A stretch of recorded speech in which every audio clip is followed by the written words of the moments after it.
Hello students, welcome to my YouTube channel study with Faisal. तो कैसे हैं आप सभी और कैसे चल रही है आप सभी की बोर्ड एग्जाम की तैयारी। उम्मीद करता हूं आप सभी अच्छे होंगे और अपनी प्रिपरेशन बहुत अच्छे से कर रहे होंगे। तो आज की क्लास में हम क्लास 12th के फिजिक्स का एक मोस्ट इंपॉर्टेंट टॉपिक पढ़ने वाले हैं, जिसमें आपसे पूछा जाता है बोर्ड एग्जाम में कि वैद्युत द्विध्रुव के कारण अक्ष पर वैद्युत क्षेत्र की तीव्रता निकालिए या निरक्ष पर वैद्युत क्षेत्र की तीव्रता निकालिए। ठीक है, ये दो डेरिवेशन बहुत ही ज़्यादा इंपॉर्टेंट है बोर्ड एग्जाम में और सीधा 3 नंबर का आपका लघु क्वेश्चन बनेगा इससे। ठीक है, तो अगर आप इस डेरिवेशन को अच्छे से करके आते हैं तो आपके 3 नंबर पक्के हो जाएंगे। तो इसको 10 मिनट की वीडियो है, आराम से देखिएगा। तो कॉपी पेन लेकर बैठ जाइए और मेरे से साथ साथ नोट कीजिएगा। तो जो भी अभी चैनल पर जुड़े हैं, जिसने अभी तक सब्सक्राइब भी नहीं किया है चैनल को, तो सबसे पहले तो चैनल को सब्सक्राइब करें और अपने साथियों को शेयर करें। चलिए वीडियो को स्टार्ट करते हैं। देखिए स्टूडेंट्स, हमें क्या निकालना है, वैद्युत द्विध्रुव के कारण अक्ष पर वैद्युत क्षेत्र की तीव्रता ज्ञात करनी है। तो इसके लिए आपको वैद्युत द्विध्रुव भी पता होना चाहिए और वैद्युत क्षेत्र की तीव्रता भी मालूम होनी चाहिए। तो उम्मीद करता हूँ ये दोनों चीज़ आपको पहले से ही पता होंगी।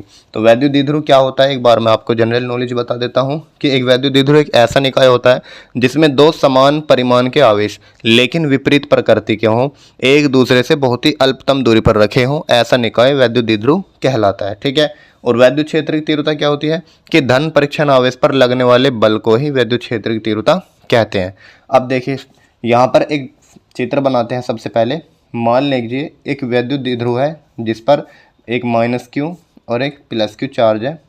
ठीक है, ये आपका एक निकाय है जिसमें दो समान परिमाण के हैं। भाई इसका भी चार्ज क्यों है, इसका भी चार्ज क्यों है, लेकिन इनकी प्रकृति कैसी है, विपरीत है। यानी एक प्लस का है तो दूसरा माइनस का है। तो समान परिमाण के किंतु विपरीत प्रकृति के जब दो आवेश एक दूसरे से बहुत ही अल्पतम दूरी पर रखे हों तो ऐसा निकाय वैद्युत द्विध्रुव कहलाता है। अब मान लीजिए इनके जो बीच की दूरी है वो है 2l। तो हम इस 2l को ऐसे बांट देंगे कि यहाँ से यहाँ तक की लंबाई l और यहाँ से यहाँ तक की लंबाई l। ठीक है, हमेशा इनके बीच की दूरी को हम 2l कहते हैं।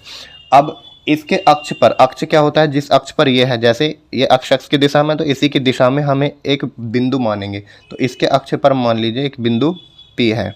सपोज कीजिए यहाँ पर एक बिंदु P है जिस पर क्या निकालना है, वैद्युत क्षेत्र की तीव्रता निकालनी है। तो लिखेंगे यहाँ पर E बराबर क्वेश्चन मार्क। तो यहाँ पर हमें विद्युत क्षेत्र की तीव्रता निकालनी है।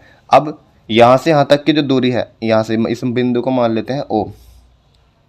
तो O से और P तक की जो डिस्टेंस है वो है हम स्मॉल r मान लेंगे।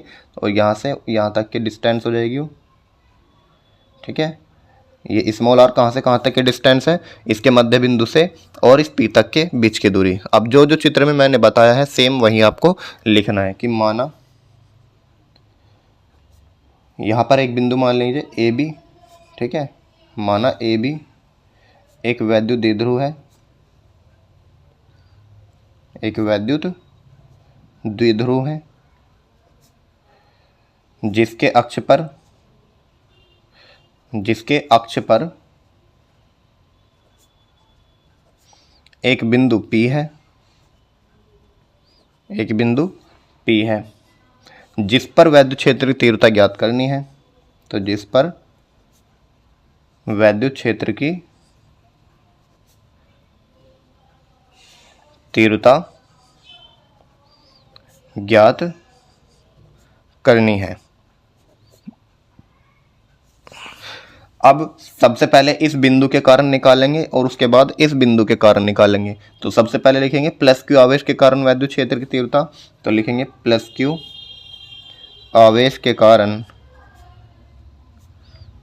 कारण वैद्युत क्षेत्र की तीव्रता। तो +q आवेश के कारण वैद्युत क्षेत्र की तीव्रता लिखेंगे। आपको याद होगा बिंदु आवेश के कारण वैद्युत क्षेत्र की तीव्रता का फॉर्मूला क्या होता है कि E बराबर 1/4πε0 और Q/r²। ठीक है, इसको कभी कभी K भी नाम दे देते हैं कि E बराबर 1/k और Q/r²। इस K का मान ही क्या होता है, 4πε0 होता है। ठीक है, तो इसका मतलब क्या है कि जो बिंदु आवेश होता है, कोई भी बिंदु आवेश हो सकता है वो, तो उसके कारण जो वैद्युत क्षेत्र की तीव्रता होगी डायरेक्ट उस आवेश और अपॉन उनके बीच की दूरी के वर्ग के व्युत्क्रमानुपाती होता है। तो इसके मान लेंगे E1 नाम दे देंगे इसको। तो E1 बराबर 1/4πε0 तो ऐसे ही लिखेंगे। और क्यू भी एज इट इज लिखेंगे बटे आर स्क्वायर। आर का मतलब होता है इस बिंदु और इस बिंदु पी के बीच की दूरी। तो अगर मुझे इस बिंदु और यहाँ से यहाँ तक के बीच की दूरी चाहिए तो टोटल डिस्टेंस है यहाँ से यहाँ तक की आर और यहाँ से यहाँ तक की डिस्टेंस है एल। तो अगर मैं इस बड़ी वाली डिस्टेंस में से इस छोटी वाली को घटा दूँ तो क्या मुझे ये वाली डिस्टेंस नहीं मिल जाएगी? आप कहोगे सर मिल जाएगी। तो इसके लिए क्या लिखेंगे? कैपिटल आर माइनस एल लिख देंगे। तो कैपिटल आर माइनस एल का वर्ग, चूंकि यहाँ पर फॉर्मूले में वर्ग आता है तो ये इसकी इक्वेशन बन जाएगी। और इसकी दिशा लिखेंगे भाई, चूंकि जो विद्युत क्षेत्र की तीव्रता है वो एक सदिश राशि होती है, आप सभी जानते हैं, जबकि विद्युत विभव एक अदिश राशि होती है। तो इसकी दिशा भी होगी कोई ना कोई, और विद्युत क्षेत्र की दिशा हमेशा वही दिशा होती है जो प्लस आवेश पर लगने वाले बल की दिशा होती है। अब यहाँ पर हमने एक धन परीक्षण आवेश लिया है, ये भी प्लस आवेश है और ये भी प्लस आवेश है, तो दोनों एक दूसरे को क्या करेंगे? रिपल करेंगे, इसका मतलब यानी प्रतिकर्षित करेंगे। तो ये जो बिंदु है ये किधर की ओर भागेगा? इधर की ओर भागेगा। तो इसकी दिशा कहाँ से कहाँ तक की हो जाएगी? यानी बिंदु ओ से पी की ओर भाग रहा है तो बिंदु ओ से पी की ओर, यानी ओ से पी की ओर है इसकी दिशा भाई। ठीक है, अब इसी प्रकार लिखेंगे माइनस क्यू आवेश के कारण, इसी प्रकार माइनस क्यू आवेश के कारण। तो इसी प्रकार जब माइनस क्यू आवेश के कारण लिखेंगे तो E2 बराबर आ जाएगा 1/4 pi epsilon naught Q upon, अब आर माइनस एल था यहाँ पर। अब ध्यान से देखिए, इस माइनस क्यू से लेकर इस पी तक के बीच की दूरी कितनी हो जाएगी भाई? यहाँ से यहाँ तक की डिस्टेंस आर है और यहाँ से यहाँ तक की एल है। तो अगर मुझे इस पूरी डिस्टेंस चाहिए तो मैं इस आर में एल जोड़ दूंगा। तो यहाँ पर लिखेंगे आर प्लस एल का होल स्क्वायर। और दिशा कैसी होगी अब की बार? दिशा, ये प्लस चार्ज है यहाँ पर धन परीक्षण आवेश और ये माइनस चार्ज है, तो प्लस और माइनस के बीच कैसा बल लगता है? अट्रैक्शन फोर्स लगता है, यानी आकर्षण बल लगता है। तो ये जो प्लस चार्ज है अब की बार किधर की ओर भागेगा? इधर की ओर भागेगा, यानी जो दिशा हो जाएगी पी से ओ की ओर आ जाएगा अब की बार, तो पी से ओ की ओर। ठीक है, यहाँ पर इसको लिख देंगे। अब इसकी नेट परीक्षण आवेश, नेट लिखेंगे यानी टोटल जो विद्युत क्षेत्र की तीव्रता होगी वो कितनी होगी। तो लिखेंगे अतः बिंदु पी पर परिणामी विद्युत क्षेत्र की तीव्रता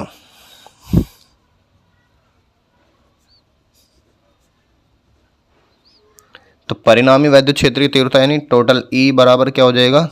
E1 वेक्टर और प्लस E2 वेक्टर, दोनों का हमें जोड़ना है। अब यहाँ पर जो सदिश को जोड़ेंगे, सदिश को जोड़ने का नियम अलग होता है। आप ये मत सोचना कि मुझे ये वाली इक्वेशन और ये वाली इक्वेशन जोड़नी है, नहीं। ध्यान से देखिए, अगर दो सदिश हैं, मान लीजिए एक ए वेक्टर है और एक बी वेक्टर है, अगर वो एक ही दिशा में है, मान लीजिए ये भी एक ही दिशा में है और इसकी दिशा भी इधर की हो रही है, तो इनका जो नेट टोटल आएगा, मान लीजिए जो आर आएगा रिजल्टेंट, वो दोनों का जोड़ा जाएगा ए प्लस बी। इसका मतलब वेक्टर ए का जो मान होगा और वेक्टर बी का जो मान होगा उसको डायरेक्ट जोड़ देंगे, जैसे मैथ में जोड़ते हैं 2 + 3 ऐसे। लेकिन अगर मान लीजिए एक आपका वेक्टर ए इस प्रकार है कि इसकी तो दिशा है इधर की ओर और वेक्टर बी है, मान लीजिए इसकी दिशा है इधर की ओर, तो अगर मैं इनका परिणामी निकालूंगा तो रिजल्टेंट कितना आ जाएगा? इस बड़े वाले में से जिसका परिमाण ज़्यादा होगा उसका और छोटे वाले का अंतर लिखेंगे, यानी डिफरेंस लिखेंगे।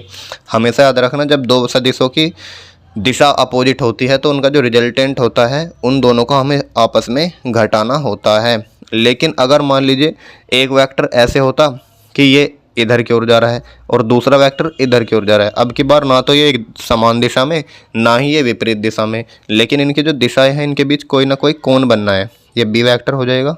तो इनका जो रिजल्टेंट होता है वो डायरेक्ट याद रखिएगा कि वेक्टर ए का स्क्वायर प्लस वेक्टर बी का स्क्वायर और प्लस के 2ab cos थीटा, ये होता है रिजल्टेंट किसका? जब दो वेक्टरों के बीच कोई ना कोई एंगल बन रहा हो। और जब दो वेक्टर एक दूसरे से अपोजिट डायरेक्शन में हैं तो उनका अंतर लेंगे, और जब दोनों वेक्टर एक ही दिशा में होंगे तो उनका डायरेक्ट योग करेंगे। अब ध्यान से देखिए यहाँ पर हो क्या रहा है, ये पहला E1 वेक्टर है, इसको E1 वेक्टर नाम दे देंगे। E1 वेक्टर की दिशा क्या है? OP है, O से P की ओर, और E2 वेक्टर की दिशा है P से O की ओर, यानी पहला जो E1 था वो आगे की ओर जा रहा था और जो दूसरा E2 आया वो पीछे की ओर जा रहा है। तो इन दोनों में बताइए विपरीत दिशा है या एक ही दिशा है? तो आप कहोगे सर विपरीत दिशा है। तो जब विपरीत दिशा है तो ये दोनों एक दूसरे में से घटेंगे। तो लिखेंगे E1 का जो मान होगा पहले उसे लिख लीजिए Q/R - L का होल स्क्वायर। अब की बार घटाएंगे तो E2 का मान कितना आ जाएगा? 1/4 पाई एप्सिलॉन नॉट और Q/R + L का होल स्क्वायर।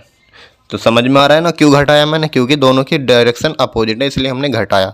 अब ध्यान से देखिए जो चीज़ इसमें कॉमन है, अब इसे सोल्व करना है सिंपल सा, कॉमन वाले को बाहर ले लो। एक तो 1/4πε0 कॉमन आ रहा है और एक चीज़ आ रही है ऊपर से क्यू कॉमन आ रही है, तो इन दोनों को हमने बाहर ले लिया। अंदर क्या बचा, 1/r-l का स्क्वायर बच गया और अंदर बच गया r+l का स्क्वायर बच गया। ठीक है, अब इनका दोनों का एलसीएम ले लीजिए सिंपल सा, तो 1/4πε0 इंटू में क्यू, इसको लिखेंगे इधर तो आ जाएगा r+l का होल स्क्वायर माइनस ये बन जाएगा r-l का होल स्क्वायर और बटे में आ जाएगा r-l का होल स्क्वायर और इंटू में r+l का होल स्क्वायर।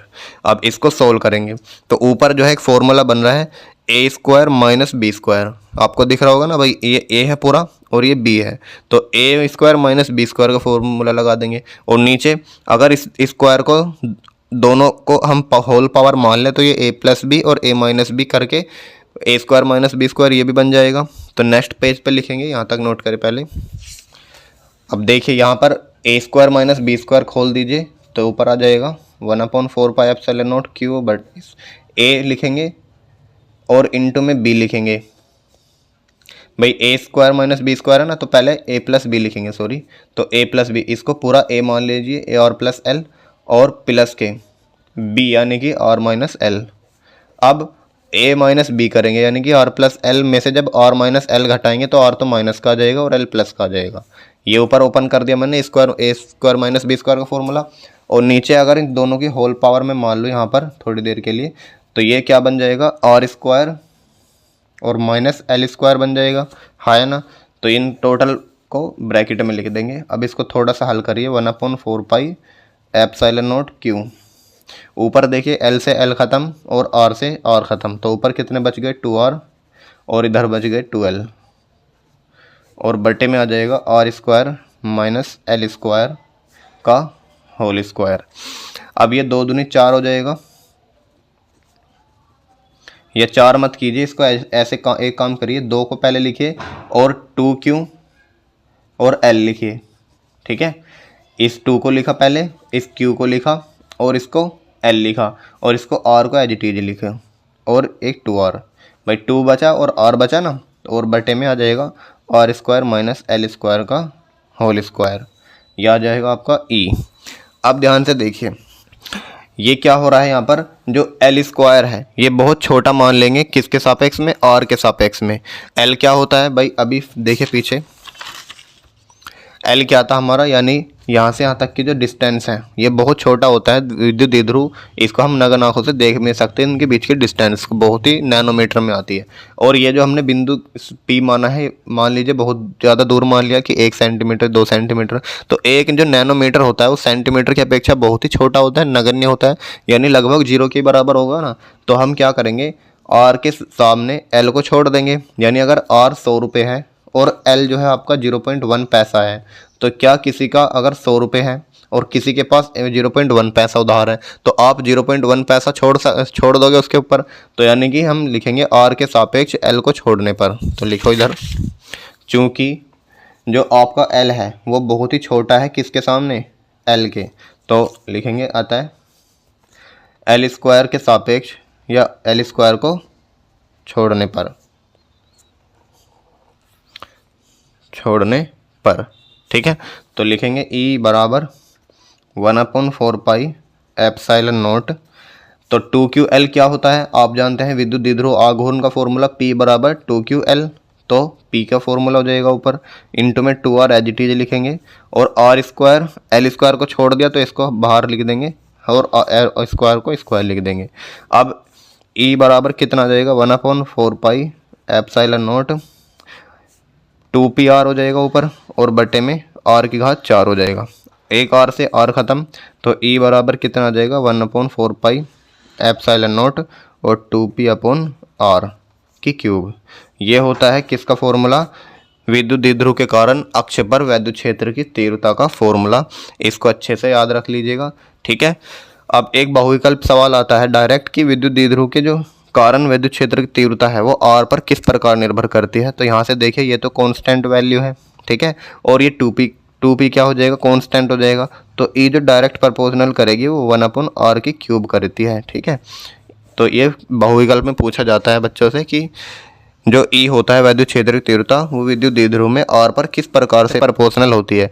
लेकिन बच्चे को माइंड में क्या होता है कि ई का जब हमने फॉर्मूला पढ़ा है 1/4 pi epsilon naught Q upon R square, ये पढ़ा है। ये तब बच्चों तब लगाना है जब बिंदु आवेश के कारण पूछे। लेकिन अगर विद्युत द्विध्रुव के कारण पूछे तो फॉर्मूला लगाएंगे ये वाला, और जब बिंदु आवेश के कारण पूछेंगे तो ई प्रोपोर्शनल क्या करेगा, आर स्क्वायर के। ठीक है, तो इन दोनों में काफ़ी तगड़ा कन्फ्यूजन रहता है बच्चों को, इसलिए आज मैंने कन्फ्यूजन दूर कर दिया है। तो ये डेरिवेशन आपका कंप्लीट होता है। मैं आपका ज़्यादा समय नहीं लूँगा। इसकी जो भी अगर पीडीएफ चाहिए नीचे डिस्क्रिप्शन बॉक्स में लिंक मिल जाएगी, वहाँ से डाउनलोड करके नोट कर लीजिएगा अपना। ठीक है, मिलते हैं नेक्स्ट वीडियो में किसी और अच्छे टॉपिक के साथ। तब तक के लिए पढ़ते रहिए, हंसते रहिए, मुस्कुराते रहिए। जय हिंद, बाय बाय, टेक केयर।